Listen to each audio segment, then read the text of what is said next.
Əməkdar artist Dilarə Əliyeva sosial şəbəkədə qızı Banu ilə bağlı duyğusal paylaşım edib.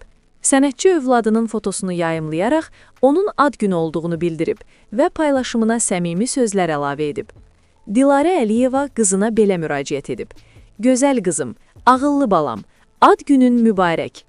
Aktrisanın bu paylaşımı qısa zamanda izləyicilər tərəfindən böyük maraqla qarşılanıb. Çoxsaylı təbrik və xoş arzular yazılıb.